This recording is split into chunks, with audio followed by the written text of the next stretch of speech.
好，这一课我来给你介绍3款主流的 AI 作图工具：达利3、Midjourney 和 Stable Diffusion。主要是给你做一个大体的介绍，让你知道这3款 AI 绘图服务它们的优势以及劣势在哪里，方便你选择哪一款着重进行学习。好，我们首先来看达利3。达利3可谓最容易上手的一款服务。好，我们可以来到它的官网可以看到它有这么多的作品。那自从达利2进化到达利3之后可谓有了质的飞跃可以完全媲美 Midjourney， 而且相对于 Midjourney 来说还有一些优势。比如像这张海报，那上面有一些文字像这种 Witness，那这就是提示词告诉他的还有这一张，上面的这些文字都是提示词告诉他，他就可以根据你的提示词将这些文字加进去。目前版本的 Midjourney 暂时还无法做到。我最近新开了一个 YouTube 的频道主要做一个读书和看电影的节目。像这里的这些海报我都是用达利3生成的，以及我频道的一些装修像这些头像还有一些播客的封面那还有播放时候订阅的按钮以及上面的这些banner图，那都是用达利3用对话的形式，它就可以迅速的帮我生成。以前我要做一个频道的装修，可能要花至少2-3天的时间去找素材、去拼合、去创作，但是现在有了达利就可以大大解放我的生产力，而且我觉得它做的效果真的是相当的不错。好，我们可以来看一下，我让他画一群正在喝奶茶的兵马俑，那可以看到他给我做出了4种风格的，那你可以随便选择一个。我经常让AI 绘图软件来做一些兵马俑的图片，来检验这些 AI 绘图工具做的好不好。目前来看，达利3做的还是非常的不错的。好，那我在做视频的时候，经常用达利3来给我生成一些视频的配图，质量也是非常不错的。那我会加一个放大缩小的动画进去，那这样就可以自然的融入视频。当然现在也有一些将图片变成视频的一些 AI 工具，那我们后面也会讲到，也可以给你生成非常炫酷的效果这个我们后面再说。好，再来看这张海报，可以看到非常完美的识别到了我的需求，我让它生成 Peak 这4个字母，那它生成的也是非常符合心意。那在 ChatGPT 当中也有一些基于达利3的应用，好，比如这是一个官方做的应用那这可能是 ChatGPT 官方某一个员工家里有孩子，估计他做了这样一个应用。像这些 GPT 的应用你不知道该怎么使用，你可以问他应该如何使用。好，可以看到他告诉我，他可以帮儿童做一个着色书的页面，那我让他画一个小猫在玩耍的着色页，他就做出来了。当然你也可以让他做任何的着色页，或者你也可以调用达利3创建你自己的 GPT 应用。咱们继续往下，那达利3也有一些局限，比如我让他做一张乔布斯拿着苹果手机练习演讲的图片，可以看到他告诉我他不能创建具体的公众人物比如乔布斯，不过他可以给我创建一些类似场景的图片，那只是这个人物不是乔布斯了，但是可以看到他的装束还是很乔布斯的。那这是达利3的一些局限，也就是说它不能创建一些具体的公众人物或者一些活着的艺术家的风格，它也无法给你创建。好，那这是达利3。那接下来我们再来看 Midjourney。 好，那我强烈建议大家学习一下 Midjourney。 那 Midjourney 不像达利3那样不怎么需要学习，Midjourney 可能需要花1个多小时来学习我之前也做了一套 Midjourney 的教学，大家有兴趣的话一定要去看一下，大约1个小时就可以完美的上手。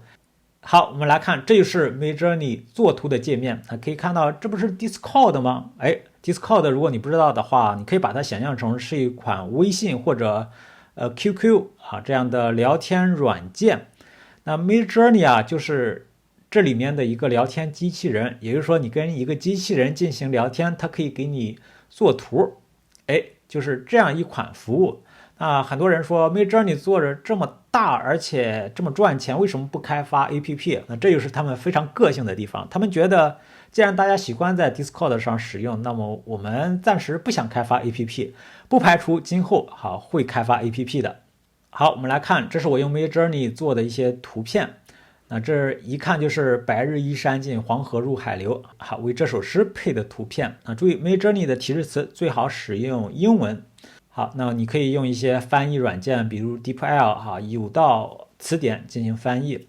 翻译之后啊，Midjourney 就可以根据你的提示词生成这样的图片啊。这里值得一提的是，好，可以看到这里有一个杠杠 Niji5，那这是什么意思呢？这跟上面默认的没有这个杠杠 Niji5 有什么区别？那这就要提到 Midjourney 啊，它有2个大的模型啊，一个模型是这个哈，另一个就是 Niji 模型。简单来说 ，Niji 模型是专注于画2次元风格的，而默认的模型可以画各种风格，主要偏向于写实风格。可以来看，这是我用 Midjourney 做的兵马俑的图片。那他做的我觉得要比达利3要更精致一些。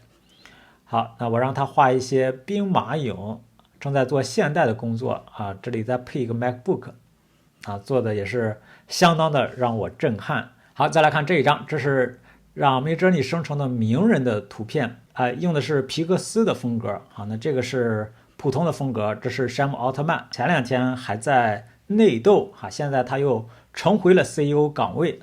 好，这是我让 Midjourney 给我生成的他很惊讶的配图。好，再来往下，那 Midjourney 目前啊还有一个非常好用的功能，叫做 Inpainting 功能。什么意思呢？它可以完成局部的重绘。那它可以搞出任意一个区域来啊，然后重新修改提示词，它就可以给你非常完美的替换掉局部。那像这种修图，可以想象，如果在 Photoshop 里啊，用传统 Photoshop 的方式，可能要各种的调光啊，调颜色的匹配，而在 AI 工具里啊做的就可以相当的容易。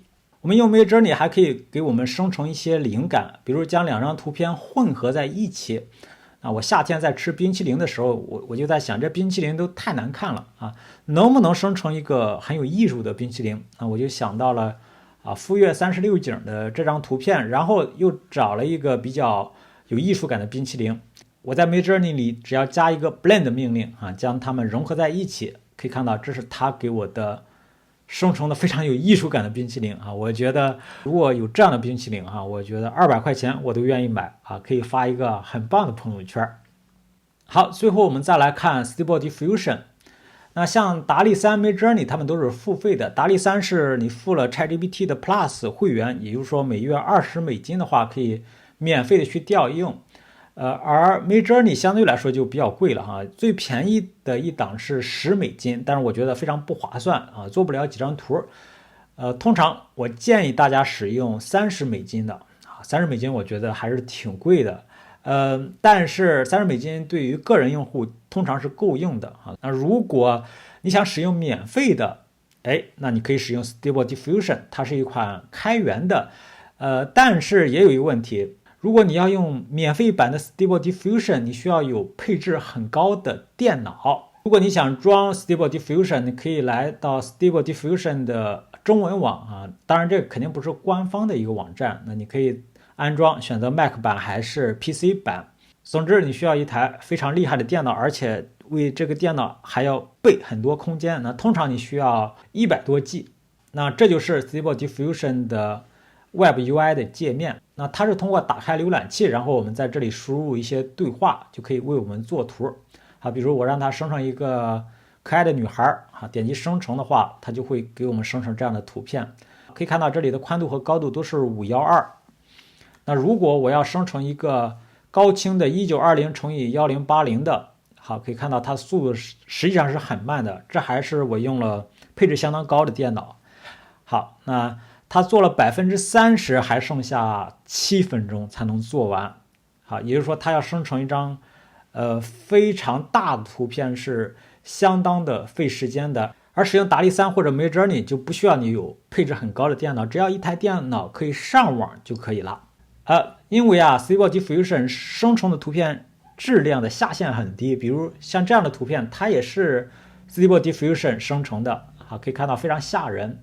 所以你需要一定的学习，就可以生成稍微好一点的图片，但是要生成很牛的图片，又需要很高的学习成本啊。在这里我要说一下，如果你感兴趣做出质量非常高、非常可控的，在这里我可以给你分享3个必学的部分啊。首先你要知道 checkpoint 啊 ，checkpoint 就相当于 Midjourney 我说的那个 Niji 模型和默认的模型。Stable Diffusion 你可以去下载很多的非官方的模型。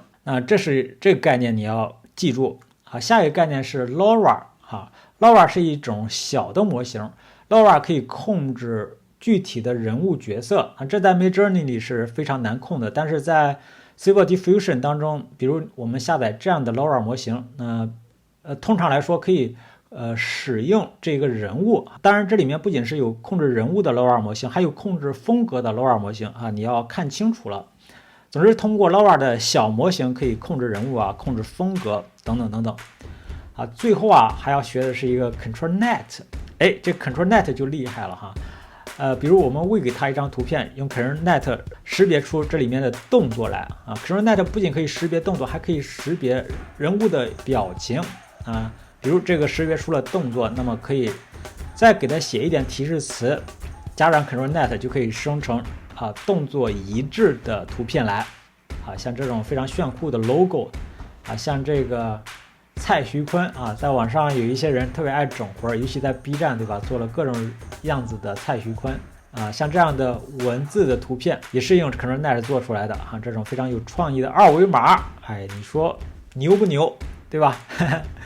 你眯着眼睛看，这是2个字，对吧？这都是用 ControlNet 做出来的。好，讲到这里，本节课就结束了。这节课我主要向你介绍一下3款主流的 AI 绘图工具。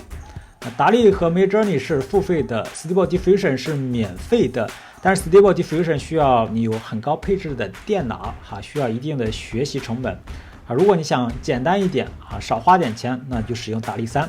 如果想生成的质量稍微高一点，那可以学习一下 Midjourney 啊。如果你要做出很牛的图片，那么一定要去学一下 Stable Diffusion。